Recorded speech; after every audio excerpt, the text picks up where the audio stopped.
Welcome, Michelle. Your research centres around mental health and the workplace. Can you tell us a little bit how your interest in this field came to be? Yeah, actually, it first came through my experience in volunteer firefighting, which might seem like quite, an indirect link, but been a volunteer firefighter since 1996, and I got invited to join as what was called a peer supporter back then. Firefighter who also gets trained in psychological first aid, in understanding emotions and well-being, so that they can be a credible supporter for other firefighters, bridging the gap between mental health professionals and between firefighters.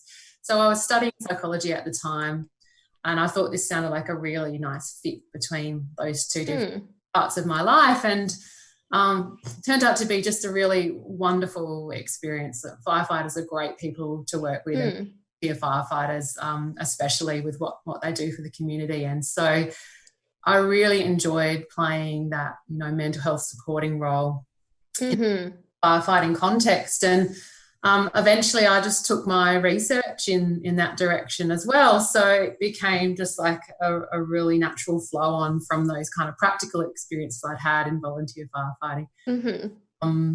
And then as I progressed on and I got my PhD and I started at UniSA, it became the main focus of my work, trying to understand the different things about the work we do and the workplaces we work in and how they actually impact well-being for good and for bad, and what we can do to design mentally healthy workplaces. So I'm very much... I love that you took...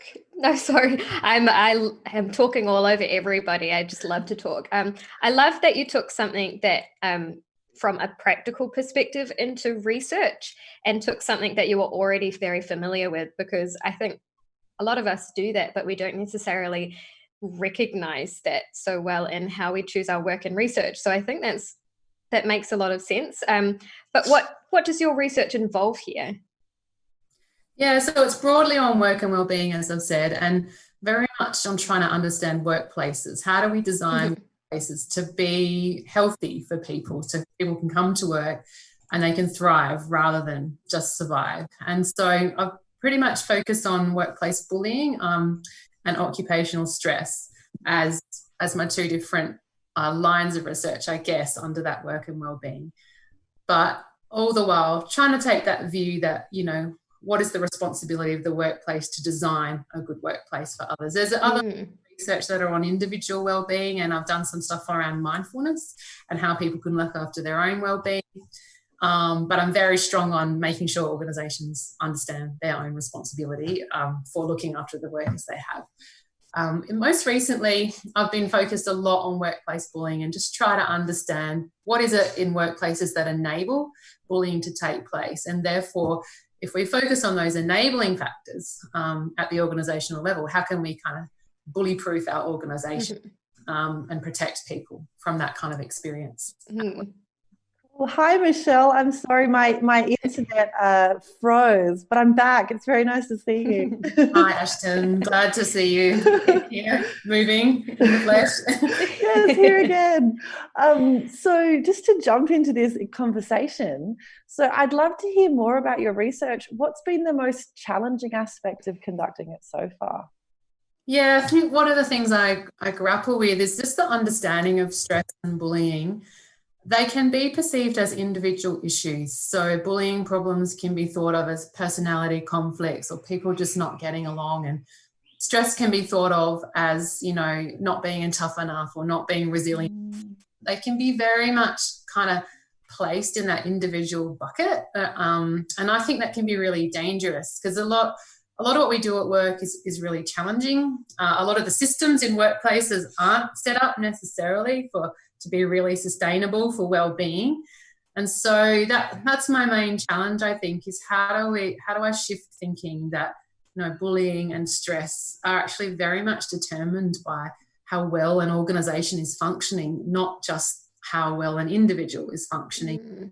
These two things are really well related. So a lot of my work's been on uncovering those workplace factors and trying to educate around those workplace factors.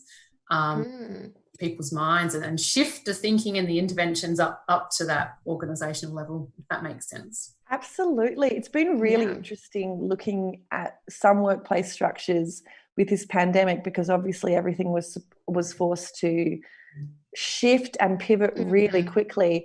But I feel like there have been some real positives to come out in that. I have seen some workplaces really readdress the culture from within. And I've also, among friends from a range of different work backgrounds, there seems to be a greater openness to talking about mental health and more of an understanding that being stressed or having mental health difficulties isn't about weakness or not being good at coping. It actually is about a lot of those big structural things. Yeah, absolutely. I see as well there's much more of an appetite now in organisations to actually have those conversations around mental health, to recognise the wide range of things that impact on mental health and wellbeing, and that the organisation itself plays a role in that. And yeah, under this sort of COVID working and living, we had this blending of work into the home space, and that had challenges because now the lines between work and home have been blurred, and there could be a capacity to have to be available all the time for work and for life outside work. But there's been these silver linings as well. I think there's shedding light on new ways of working, new ways of doing things, and actually people can be quite productive at home. People can be trusted to, to those different demands. So I think there's a nice possibility for the future to change working conditions, to change those aspects of work. That might be a better fit for some people. And so if we can find this kind of blended arrangement, and if that can be really well supported, then could be a really good opportunity for boosting the wellbeing of workers. But we have to be really careful to balance that against the pressures.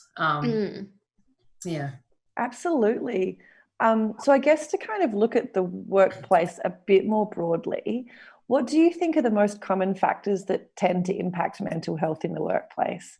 Now, that's a big question because there are so many different types of workplaces, but we'd love to hear your thoughts on it.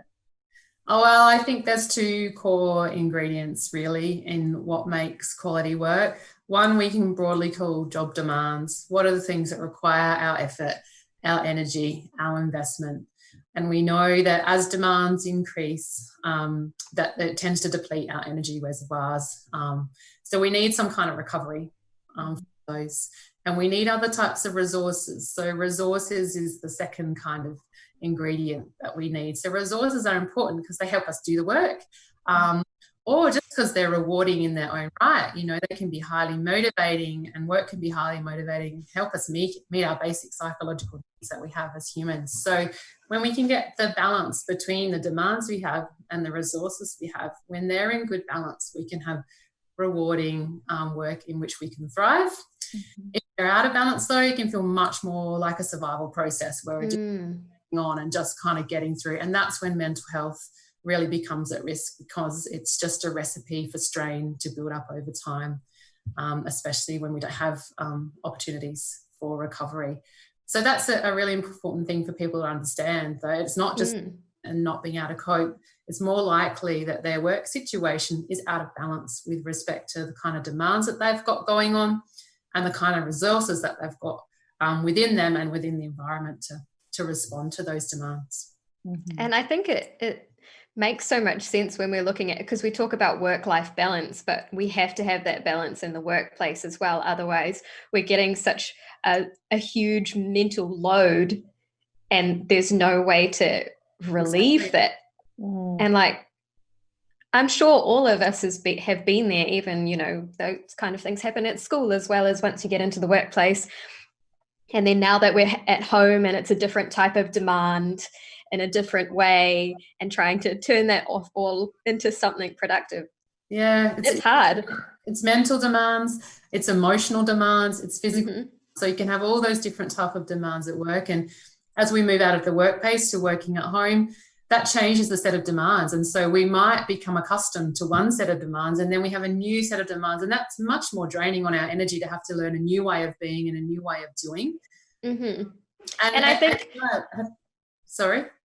Keep going, you're the expert. It has to be in balance. If it's not in balance in the work context, it goes over into our lives outside of work. So we can't, I don't think there's ever really a true balance between work and life, but for sure, if things aren't going well at work, there is a spillover effect. Either our emotions take a toll at work and that spills over emotionally into our lives, or just a time factor. We just have to get time into our work. We don't have enough time left for the other things. So yeah, the work side has to be in balance as much as it can, for holistically us to have a good sense of balance.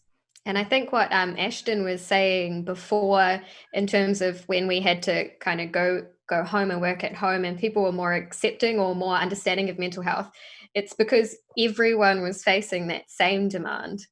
And so we felt so much less alone in it, because I'm like, well, I know my whole workplace feels it, as opposed to, am I the only one who is struggling? A much better sense of it being normalised, of it being validated, of it being recognised and discussed. And so there's a lot of signals there that give permission for us, you know, to actually grapple with that and to learn how to work with that, and a lot more tolerance. And so, yeah, I would hope that's something that a lesson that can be learned, that can go into the future. So what kind of, so these are lessons that we can learn in the future, but through your research, what have you found to be effective in tackling these issues? Yeah, a lot of my recent work is concentrated on workplace bullying, and I've been working with a range of different organisations, prisons and youth justice and hospitals and community organisation, to focus on those workplace factors. So we've identified 10 different areas that we can focus on, and we can change those, and that results in less bullying, but not just in less bullying, but in better performance of jobs as well. So that's a really important point too. When you get the balance right for people's well-being, so they're less stressed and will lead less, it also has a positive impact on the work that they can do and how productive they can be. So it's a real win-win situation. So yeah, organisations need to pay a lot of attention to designing things right. So that's making sure job roles are clear, making sure there's enough training to do the work really well and good career development pathways, that performance is managed fairly and appropriately and rewarded properly, that leaders have a good leadership style that foster good qualities in their people and good interactions in their teams, that mental health is valued at work, not just physical health or not just like production and profits. So those are kind of the key ingredients that workplaces can focus on. But you know, it's hard to be in a situation where all the controls with the workplace, and so there's certain things that individual people can do too. So if you're at work and you're struggling in a situation, it's good to think about, well, what have I got control over in this situation? What can I influence here, and what can't I? What supports are available to me? Can I get some assistance with information or with tasks, or just some emotional support and someone you trust to talk with? That can be really important as a resource. Maybe you've got control over scheduling, and like one thing that works for me really well is chunking up the different aspects of my work into different blocks, and then I don't have 50 things to choose from to do. I'm like, oh, within this chunk there's 5 things, like what's the priority order? So chunking can be really important. Recovery, I think, is really important for people. So we don't recover, we don't use different brain and body systems than we're using at work, we're not going to feel replenished for the next work day. So take a moment in the day for like a mindful stop to reset, or you can do something of an evening or at the end of your work kind of day to recover for the next day. So I think they're probably the main things to think about in terms of crafting your own well-being. We've got a couple of questions from our audience. So one of them is, I'm interested to know if there's any research on the impact, if any, of workplace layout, such as open plans, closed offices, or hot desking on mental health. Yes, there absolutely is research on this. It's not something that I know a lot about, but actually we have some researchers at UniSA, UniSA Creative, who have backgrounds in architecture and design and industrial design and things like that. So I remember a project that I heard about, which was putting paintings in front of people and looking at the uplift in well-being from having a lovely painting scene as opposed to having a bare wall. So absolutely, the physical design of the workplace makes a difference to wellbeing, and there's a body of research on that. It's just not something that I know all the details about, other than to know that it's definitely a factor that can play a role. Brilliant. That made me think of, there was a brilliant book years ago, and I can't think of what it's called now, which is not very helpful for our conversation, but Tim, it was a book full of photographs of different pubs and meeting places and communal spaces in regional Australia. And Tim Winton wrote a beautiful foreword, which was all about the importance of place in how people feel. And if people feel like they're in a workplace or a meeting place that has considered design, so natural light, windows, it really affected what happened in those meeting places and how people felt about themselves and their communities. It's such a fascinating field. And once you start thinking about it, it's interesting to look at places that you're in and go, oh, why does this room feel a bit better than that room felt? Or why do I want to keep going to this cafe and not that cafe? But just so the other question that we've been asked is, during COVID, I noticed that some people found work a kind of coping mechanism. They liked having the routine to stay in touch with, whereas others were completely overwhelmed and felt it almost pointless to be working during a crisis. What kinds of things can workplaces do to manage these responses? Yeah, really, really good questions.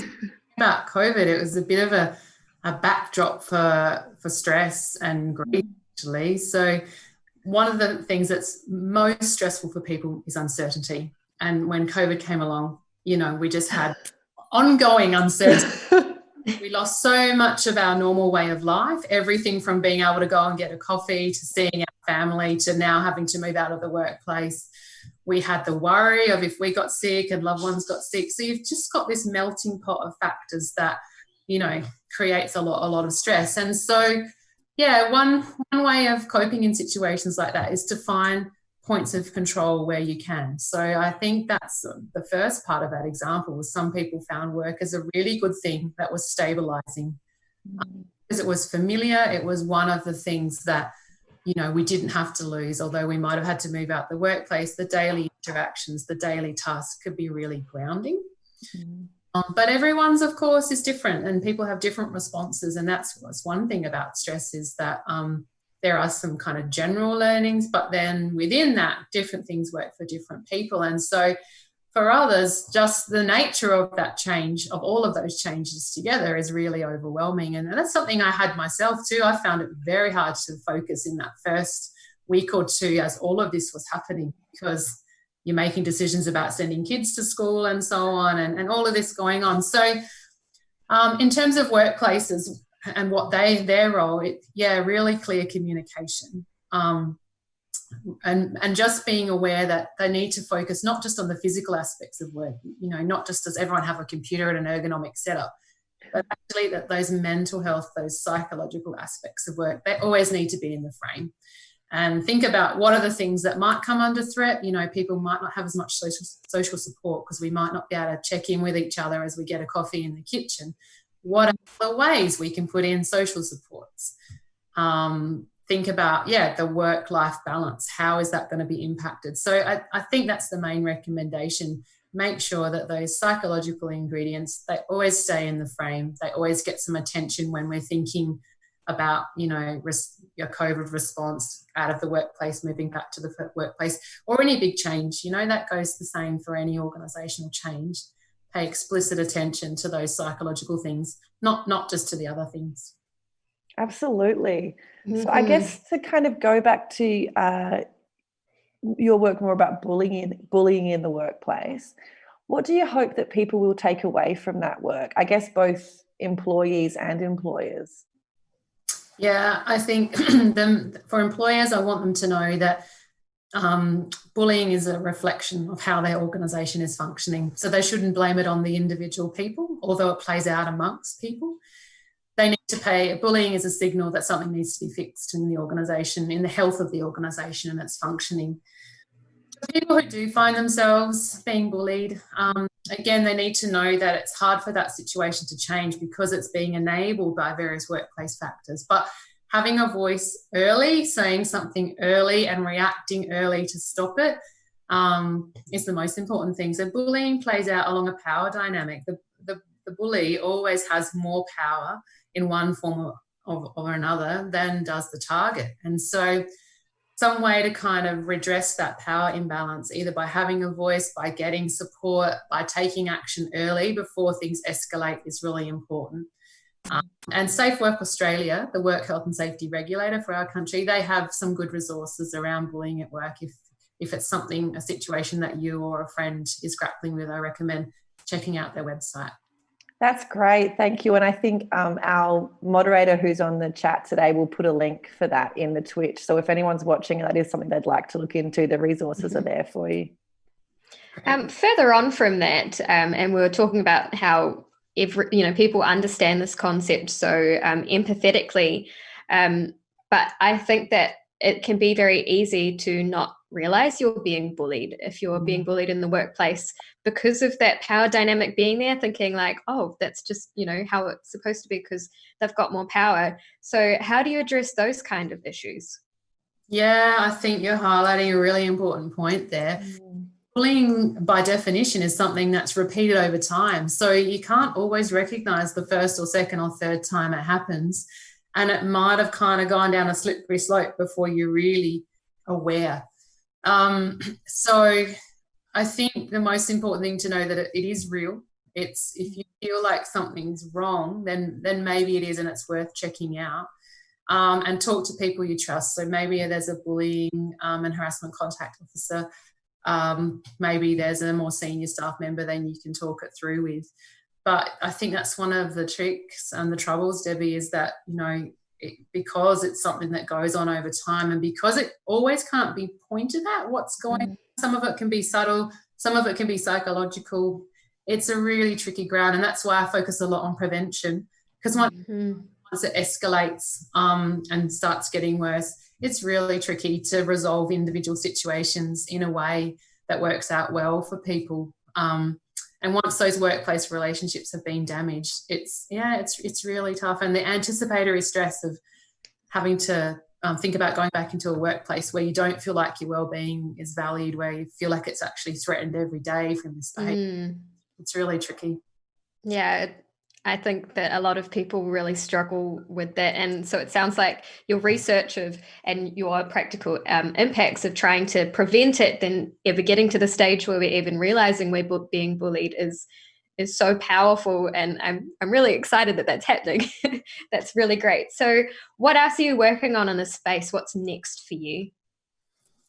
Yeah, next is I've designed a whole risk assessment and risk management framework for bullying, actually. So it's trying to take out there in a practical sense and to get that to be widely used across Australia. So at the moment, with one of our very largest employers, we're actually running a pilot of that whole process in around 70 of their sites. So that's my ultimate goal, is that the research I've done started off in theory, and then it came right down to this practical tool, and now I'm trying this practical tool. So I really hope that's something that could get taken up all across the country to actually design workplaces more safely from a psychological sense. So what I'd really love to see is organisations that actually tackle the psychological health of their workforce in a proactive way by looking at what are the workplace factors, what can we do in our workplace to make it safer and healthier for our staff.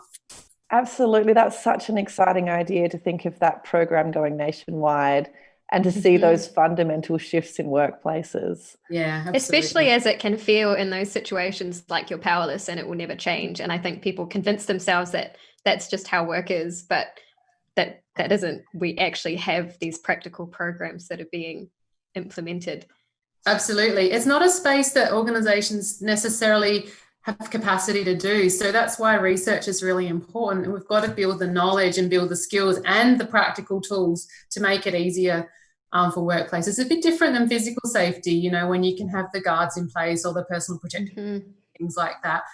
Mental health at work is not so visible, and so the solutions are not always obvious. And so that's why research is playing a super important role to actually provide the guidance that's needed to help workplaces do their job. There's a lot of great workplaces who want to do a really good job, but they don't always have the skills or capabilities or tools to do it. And so that's what I see as my role, is like building that knowledge and skills and tools to get there. Great. Well, I'm sure a lot of people are watching and this is spurring all sorts of thoughts and discussion. So if people are interested in finding out more, where would you suggest they look about your work, but also about this field? Yeah, we've got a nice website at UniSA, the Centre for Workplace Excellence. So there's a whole bunch of us researchers that do a lot of work on work stress and wellbeing, sustainability in work, gender diversity, a lot of different aspects that make workplaces really good places to be. So check out our website at UniSA. I wrote a piece for The Conversation, which I think your moderator is going to pop into the link there. Safe Work Australia is always a good resource as well. They've got different types of resources, from fact sheets to videos and so on. And that'd be really good places to start learning more about all this stuff. Fantastic. Thank you so much. This was an extremely wholesome way to talk about workplace bullying. I feel more uplifted than I anticipated being. So thank you so much for talking to us today, Michelle. We've really, really appreciated you coming on our program this afternoon. Thanks a lot, Debbie. Thanks, Ashton. Yeah, it's really great to be here talking about this with you. Thank you so much. Thanks for your work as well. This could be I'm so happy. Really important conversation to have and could be a really exciting shift in workplaces. So thank you. Absolutely. Thank you. Fingers crossed.